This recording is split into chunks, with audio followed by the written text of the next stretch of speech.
오늘 이 시간에는요, 로마서 12장의 말씀을 통해서 풍성한 삶의 시작, 그러므로 예배하라. 풍성한 삶의 시작, 그러므로 예배하라 라는 제목으로 말씀을 나누려고 합니다. 먼저 말씀을 나누기 전에요, 우리 성도님들이 보실 때는 오른편, 그리고 제 기준에서는 왼편에 현수막이 있는데요, 우리 표 아래 세 가지 중점되는 사항이 쓰여져 있습니다. 보이시나요? 네, 보이시면요, 우리 한 목소리로 이 세 가지를 함께 선언해 볼 수 있도록 하겠습니다. 시작. 예배 중심, 말씀 중심, 기도 중심. 아멘. 다시 한번 선언해 볼까요? 시작. 예배 중심, 말씀 중심, 기도 중심. 아멘. 우리가 은혜의 보좌로 나아가기 위해서는요, 예배 중심, 말씀 중심, 기도 중심이 반드시 필요합니다. 그래서 오늘부터는요, 예배와 또한 말씀과 기도의 삶에 대해서 나누고자 하는데요, 오늘은 예배가 무엇인지, 우리가 어떠한 예배를 삶으로 살아낼 것인지를 말씀을 통해 함께 나누고자 합니다. 제가 우리 영등포제일교회에 부임한 지요, 벌써 횟수로 2년이 되었습니다. 상당하죠? 벌써 2년의 시간이 흘러버렸습니다. 근데 2년의 시간이기는 하지만 개월로 해보니까요, 오늘이 2월 1일이고요 벌써 4달의 시간이 시작되었죠. 이 4달의 시간 동안 성도님들과 함께 무엇을 했을까 이렇게 되짚어 보니까 가장 우선됐던 것은 결국 예배입니다. 예배의 자리에서 성도님들과 함께 은혜를 나누고 신앙을 소통하고 믿음으로 더욱 견고해졌는데요, 주일 예배, 새벽 기도회, 수요 저녁 기도회, 그리고 신방과 장례와 여러 가지 모양으로 우리가 함께 예배하면서 함께 신앙적으로 관계를 맺어가는 시간을 가졌습니다. 저만 행복했던 건 아니겠죠? 근데 별로 저와 함께 예배하는 것이 기쁨이 아니신가요? 우리가 4달의 시간 동안 이제 예배를 해오고 있는데요, 사실 이전의 시간보다 앞으로 계속해서 예배할 시간이 하나님의 더 큰 은혜를 누리게 되는 시간이 될 줄로 믿습니다. 우리가 지금 받은 은혜보다 하나님께서 우리가 함께 예배하며 앞으로 살아낼 그 시간 가운데 더 놀라운 은혜를 채워주실 줄로 믿습니다. 근데 신앙생활을 하다 보면요, 예배가 중요한 건 알지만 너무 많은 예배 때문에 이렇게 많은 예배를 드려야 될까라고 질문하게 될 때가 있습니다.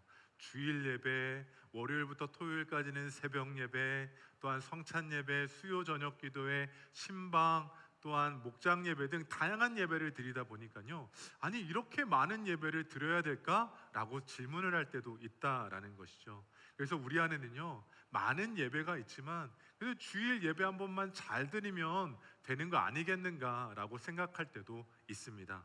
그러나 이런 질문과 생각에 대해서 제가 드리는 말씀은 분명합니다. 우리는요, 주일에 한 번의 예배만이 아니라 날마다 예배하는 삶을 살아야만 합니다.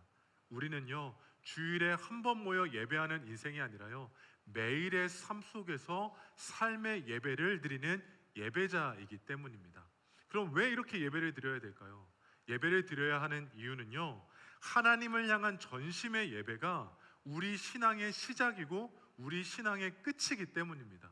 예배는 단순히 이 시간 가운데 찬양하고 말씀 듣고 기도하는 게 아니라요, 우리의 신앙의 시작이고 우리의 신앙의 끝이기 때문입니다.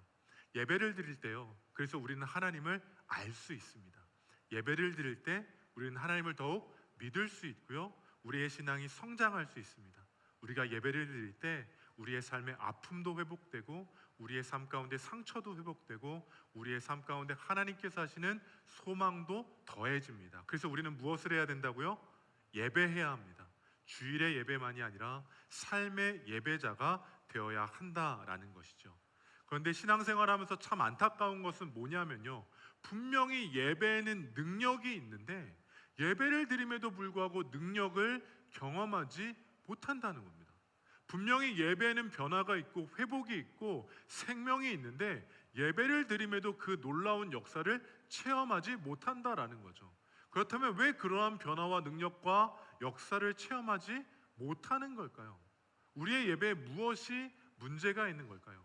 그것을 들여다보니까요, 많은 사람들이 예배를 드리고는 있는데요, 예배의 대상과 예배의 이유가 분명하지 않더라라는 겁니다. 많은 사람들이 예배를 드리고는 있는데요, 예배를 드리는 이유가 이겁니다. 항상 예배 드려왔기 때문에 예배한다는 거예요. 어려서부터 모태신앙으로 교회에서 자라왔기 때문에 주일이면 예배를 드려왔기 때문에 그냥 예배를 드린다는 겁니다. 예배하지 않으면 왠지 모를 부담감이 있어서 예배한다는 거예요. 이 사람은 왜 예배 드립니까? 부담감 때문에 예배 드리는 겁니다. 근데 어떤 성도님들 가운데는요, 예배 드리지 않았다가 혹시 모를 어려움이 찾아올지 모른다는 두려움 때문에 예배하는 경우도 있습니다. 이 예배자는 무엇 때문에 예배 드리는 걸까요? 두려움 때문에 예배 드리는 겁니다. 또 어떤 성도님들은요, 예배함에 있어서요, 더 나은 삶의 능력을 체험하기 위해 예배 드린다라고 이야기합니다. 근데 이것은 어떻게 보면 맞음에도 불구하고 분명한 예배의 대상이 잘못되었다라는 거죠. 그래서 변화를 경험하지 못하고 능력을 경험하지 못하고 회복을 경험하지 못하는 겁니다. 그래서 예배하는 우리 가운데 사도 바울은 우리에게 이렇게 말해주고 있습니다. 다 함께 본문 1절의 말씀을 함께 읽어보겠습니다. 그러므로 형제들아, 내가 하나님의 모든 자비하심으로 너희를 권하노니 너희 몸을 하나님이 기뻐하시는 거룩한 산 제물로 드리라. 이는 너희가 드릴 영적 예배니라. 아멘. 사도 바울이 예배자된 우리에게 이야기합니다. 너희가 드리는 예배는 누가 기뻐하는 예배가 되어야 한다고요? 하나님이 기뻐하시는 예배가 되어야 한다는 겁니다. 근데 앞서 말씀드렸던 예배자들은 누구의 기쁨과 만족을 위해 예배하는 겁니까? 나의 만족이라는 거예요. 나의 부담감을 떨쳐내기 위해, 나의 두려움을 떨쳐내기 위해, 나의 만족과 나의 힘을 소유하기 위해 예배드린다라는 겁니다. 그 예배는 잘못됐다는 것이죠. 사도 바울은 우리에게, 예배하는 우리에게 말합니다. 우리의 예배는 나의 만족이 아니라 하나님의 기쁨이 되어지는 예배가 되어야 한다라고 분명히 성경을 통해 이야기하고 있는 겁니다. 근데 그 하나님이 기뻐하시는 예배란 무엇일까요? 하나님을 기뻐하시는 예배에 대해서요, 바울이 이렇게 이야기하죠. 너희 몸을 하나님께서 기뻐하시는 산 제물로 드리라고 이야기합니다. 그리고 그것이 영적 예배라고 이야기하고 있습니다. 우리가 하나님을 기뻐하시는 예배를 드린다라는 것, 그것은 우리의 몸을 드리는 겁니다. 우리의 산 제물이 되어 드리는 겁니다. 또한 영적 예배를 드리는 겁니다. 그것은 무엇일까요? 이 영적 예배란 우리가 이 시간 몸만 잠깐 앉아서 예배를 드리는 것이 아니라요, 우리의 전 존재적으로 예배를 드리는 겁니다. 우리의 영혼이, 우리의 마음이, 우리의 생각이, 우리의 입술이, 우리의 몸이 전적으로 하나님을 향해 예배드려질 때 그것이 영적 예배인 것이고 그것이 하나님이 기뻐하시는 예배가 될 줄로 믿습니다. 어떤 예배를 드리십니까? 자리에 앉아있는 그저 시간만 채우는 예배를 드리고 계십니까? 아니면 우리의 마음과 생각과 전심과 영혼과 전심을 다해 하나님을 예배하는, 하나님이 기뻐하시는 예배를 드리고 계십니까? 바라기는 우리 모두가, 특별히 우리 영등포제일 공동체가 하나님께서 기뻐하시는 몸과 산제물과 영적인 예배 되어지기를 주님의 이름으로 축복합니다. 그 예배를 누가 드려야 될까요? 내가 드리는 겁니다. 우리 자신이 드리는 겁니다. 누군가가 아니라요, 우리 모두가 하나님 앞에 몸과 산제물과 영적인 예배를 드릴 때 우리 공동체에서 드려지는 모든 예배가 하나님께서 기뻐하시는 예배가 될 줄로 믿습니다. 근데 우리는 이렇게 얘기할 수 있어요. 아니, 내 만족이 아니라 하나님이 기뻐하시는 예배를 드려야 되는 이유는 무엇입니까? 라고 이야기할 수 있죠. 왜냐하면 예배가 우리 가운데는 분명한 은혜라는 기대감이 있기 때문입니다. 근데 오늘 본문의 말씀을 보면요, 바울은 오늘 말씀을 이렇게 시작하고 있어요. 어떻게 시작하는가? 본문 1절 말씀을 다시 한번 띄워주시겠어요? 본문 1절의 말씀입니다. 본문이 어떻게 처음 시작하고 있습니까? 그러므로 라고 표현하고 있죠. 이 그러므로라는 접속사가 너무 중요합니다. 그래서 제가 띄워달라고 말씀을 드리는 거예요. 이 그러므로라는 것은요, 앞에 있는 내용과 뒤에 있는 내용을 이어주는 다리 역할이라는 표현입니다. 그러므로 우리는 예배하라고 이야기합니다. 바울은 무엇 때문에 예배하라고 할까요? 바로 로마서 1장과 11장에 기록되어 있는 내용 때문에 그러므로 너희는 영적인 예배를 드리라는 겁니다. 내려주셔도 괜찮습니다. 다시 말씀드릴게요. 로마서 1장부터 11장까지 기록되어 있는 내용 때문에 그러므로 너희는 뭐 하라고요? 예배하라는 겁니다. 그럼 우린 궁금해지죠. 로마서 1장부터 11장까지 무엇이 기록되어 있을까요? 바로 복음입니다. 뭐가 기록되어 있다고요? 복음. 로마서 1장부터 11장까지의 말씀을 보면 바울은 1장부터 4장까지 인간은 죄인이다, 오직 예수 그리스도로 말미암아 믿음으로 의롭게 된다라고 기록하고 있습니다. 5장부터 8장까지는요, 믿음으로 의롭게 된 성도가 하나님과 화목하게 되고 죄로부터 자유하게 되어 생명력 있는 삶을 살게 된다라고 말하고 있습니다. 그리고 9장부터 11장까지는 예수 그리스도를 거부한 유대인들이 구원으로부터 멀어진 것 같지만 그들에게도 구원의 소망이 있다라고 이야기합니다. 바로 복음의 에센스, 복음의 모든 것이 1장부터 11장까지 담겨 있는 겁니다. 다시 말해 우리에게도 동일합니다. 우리는 예수 그리스도를 통해 믿음으로 의롭게 된 자이고 구원받은 하나님의 백성인 줄로 믿습니다. 우리는 구원받은 하나님의 자녀인 줄로 믿습니다. 바울이 이야기합니다. 그러므로 예배하라. 구원받았으니, 복음으로 구원받았으니 그러므로 예배하라는 겁니다. 구원받은 우리의 삶의 책임 무엇입니까? 하나님이 기뻐하시는 예배를 드려야 한다라는 것이죠. 바라기는 예수 그리스도의 복음을 통해 구원받은 우리의 삶이 온전히 하나님이 기뻐하시는 예배를 드리는 예배자의 삶으로 새로워지기를 주님의 이름으로 축복합니다. 단순히 이 자리에 있는 예배만이 아니라요, 삶의 전존재적인 예배가 드려져야 합니다. 그래서 바울이 이야기하는 겁니다. 우리가 몸을 하나님께서 기뻐하시는 뭘로 드리라고요? 산 제물로. 산 제물로 예배드리고 계십니까? 너무 어려운 표현이죠. 너무 부담되는 표현입니다. 하나님이 기뻐하시는 예배를 드려야 되는데 산 제물로 예배드린다라는 것, 너무나도 이해하기 어려운 표현입니다. 왜 그럴까요? 제물이라는 건요, 구약의 성경을 보면 소와 양과 비둘기를 다 각을 떠서 불에 태워 하나님께 드립니다. 그 제물에는 생명력이 있을까요? 없을까요? 생명력이 없습니다. 왜냐하면 죽은 것이기 때문이죠. 제물은 죽은 겁니다. 그런데 오늘 본문 말씀을 보니 그 제물이 어떻게 되어 있습니까? 살아있다고 이야기합니다. 살아있는 제물, 우리로서는 이성적으로는 이해하기 힘든 표현입니다. 살아있는데 죽었다, 죽어있는 제물인데 살았다, 이해하기 너무 어려운 표현이죠. 그래서 우리는 성경 말씀 한 절을 한 번 더 봐야 됩니다. 우리가 잘 아는 말씀인 갈라디아서 2장 20절의 말씀, 갈라디아서 2장 20절의 말씀을 함께 읽겠습니다. 시작.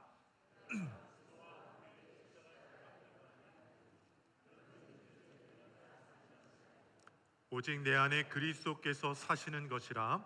이제 내가 육체 가운데 사는 것은 나를 사랑하사 나를 위하여 자기 자신을 버리신 하나님의 아들을 믿는 믿음 안에서 사는 것이라. 아멘. 산 제물의 삶이 무엇일까요? 살아있는데 죽은 삶은 무엇일까요? 죽었지만 사는 삶은 무엇일까요? 바로 그것은 나는 죽고 예수로 사는 삶인 줄로 믿습니다. 우리의 삶이 산 제물로 하나님께 예배드린다라는 것, 어떤 의미입니까? 산 제물로 하나님의 기쁨이 되는 예배를 드린다는 건 무엇일까요? 우리의 육신의 죄와 욕망과 연약한 것은 십자가에 못 박아 죽고 우리 안에 살아계시는 예수 그리스도로 사는 삶, 그 삶의 예배가 하나님의 기쁨이 되어진다라고 성경은 말하고 있는 겁니다. 분명히 이해가 되시나요? 산 제물이 우리로서는 이해할 수 없지만 예수 그리스도의 복음을 믿는 우리 가운데는 충분히 이해되어지는 말씀입니다. 나는 죽지만, 나의 죄된 것은 죽지만, 나의 욕망과 나의 쾌락과 나의 죄된 것은 모두 다 십자가에 못 박아 죽지만 내 안에 사시는 예수 그리스도로 산다. 이것이 복음이죠. 그래서 우리는 이 복음으로 예배하는 삶을 살아내는 겁니다. 바라기는 우리의 인생 가운데 삶의 예배, 영적인 예배가 시작되기를 원합니다. 그러나 그 예배는 어떠한 예배가 되어야 될까요? 산 제물의 예배가 되어야만 합니다. 일상을 살아가면서 예배하고 계십니까? 하나님의 영광이 되고 계십니까? 하나님을 영화롭게 하고 계십니까? 그런데 우리는 너무나 연약하기 때문에 우리의 마음으로, 우리의 생각으로, 우리의 입술로 죄를 지을 때가 너무나 많습니다. 우리의 삶의 흔적을 돌아보면 우리의 이기심 때문에, 우리의 욕심 때문에 누군가의 상처를 주고 누군가에게 아픔을 주는 경우도 너무나도 많다는 것이죠. 그러한 삶이 하나님께서 기뻐하시는 예배가 될 수 있겠습니까? 우리가 삶의 현장에서 우리의 죄와 연약함으로 살아내는 그 삶이 정말 하나님께서 기뻐하시는 예배라고 고백할 수 있을까요?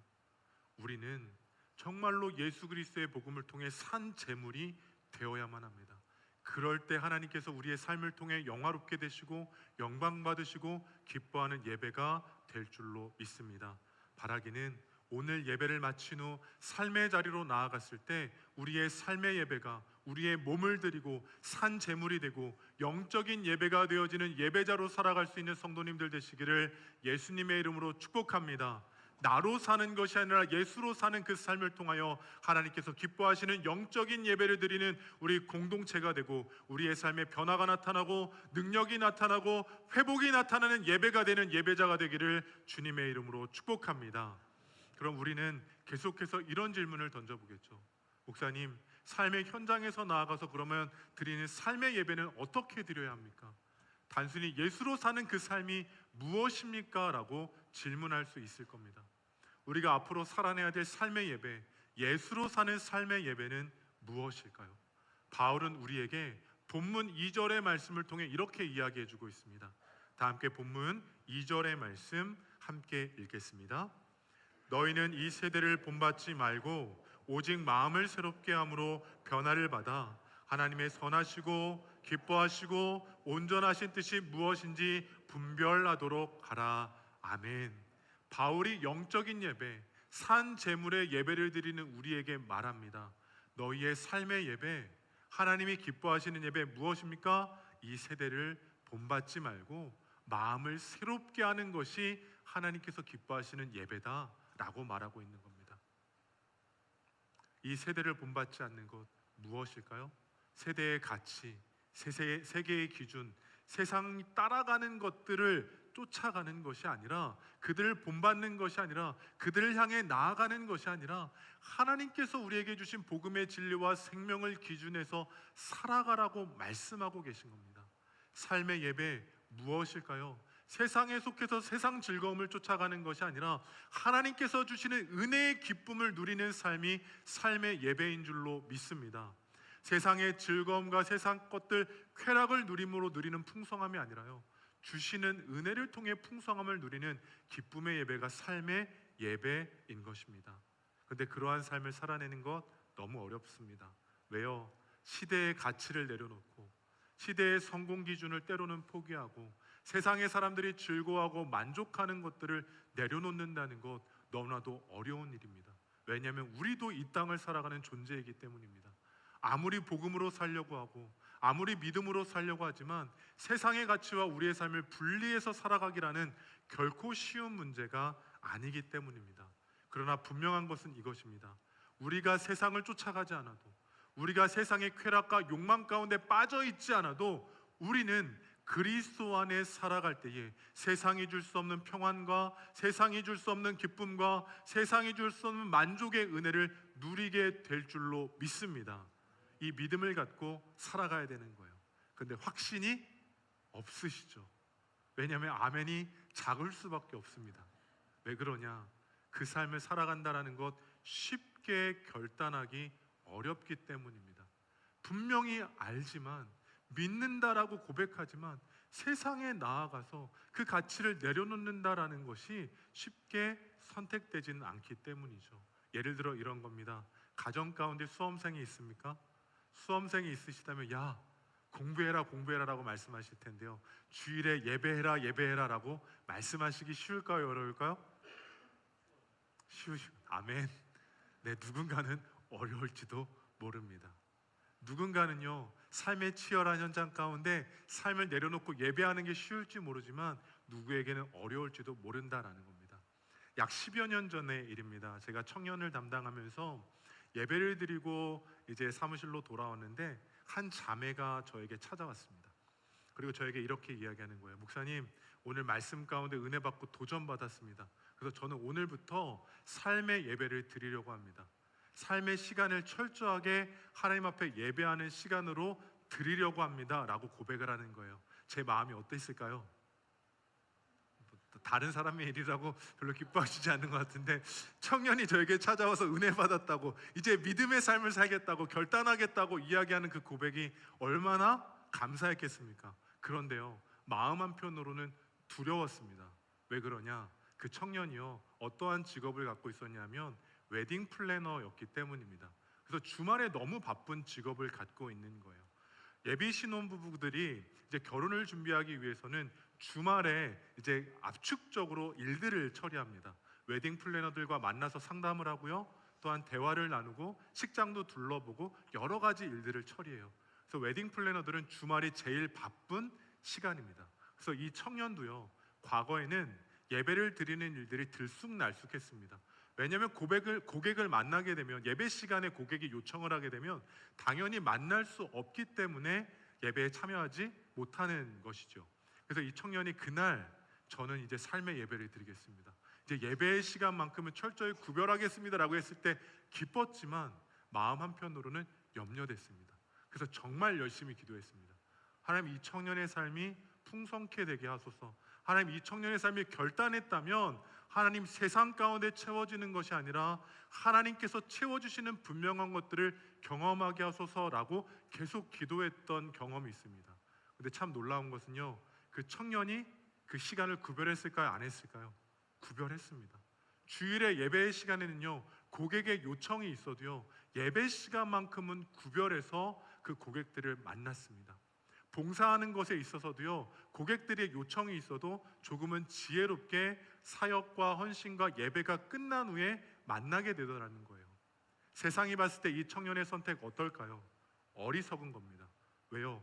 다른 직장 동료들이요, 최선을 다해 열심히 뛰어가고 있는 이 시간에 이 청년은 뭘 하고 있습니까? 예배하고 있는 겁니다.